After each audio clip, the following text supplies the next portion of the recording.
Hayyee jaallan bagna gaan jiraattanii bagga ayyaana kanaan nu gahe jaallan iskindinaa biyadhaa tattaaffii haga ammaa qabsoo biyya alaa kana keessa gootaniin karaa bantanii asiin nu geentanii arraalee ayyaana kana kophaa nama bakka biraa jiru caalaa nu kabachiisaa jirtanii galatoomaa jabaadhaa qabsoon teessan nu maraaf faana taate. Kana jedhe dhuguma dhaamsu kophaan qabu waan haga ammaa jedhame kun marri kiyya. Yaanni haga ammaa deemame kun marri yaada akka biraa na keessa jiru.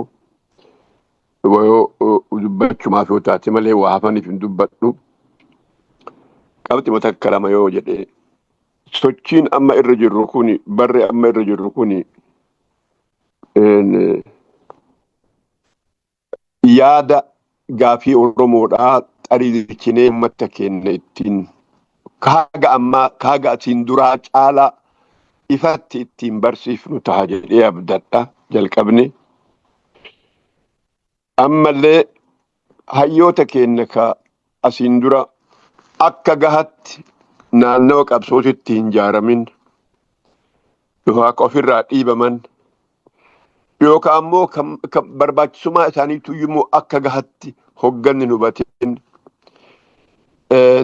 dachaafneetiin qabsoota irratti jaaruuf tattaafannu ta'uudha dubbiin takka jabduun. Walabummaa Oromiyaa irra caalaa uummata keenya konseptii diikolonaayizeeshinii ka amma Itoophiyummaan booresse kana itti qulqulleessinu ka hayyoota keenya deebifnee qabsoota na keessatti itti jaarru. Sadaffaan ka waraana keenya yeroo mara caalaa akkuma jaallan jedhan jaalamaan fa'a jaalkaroosaan fa'a jedhetti haala dhaabbataa ta'e tokkoon sistama waraanni keenya itti gargaaramu goonu taana jedheetti abdadhaa. Kana gochuudhaaf tattaaffii haga ammaa godhaatiin jirru nu marru miseensonni fi deeggartoonni illee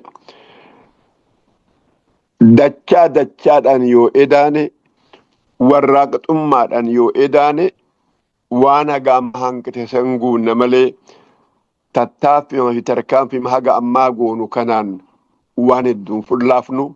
Kanaafuu enerjii haarawaa nu barbaachisa. Qabxii mana kana tuqaa kahaaf bara dhufu bara bilisummaa fi walabummaatti dhiyaannuraan nu haa ga'u jedha. Galatoomaa jaallan kiyya.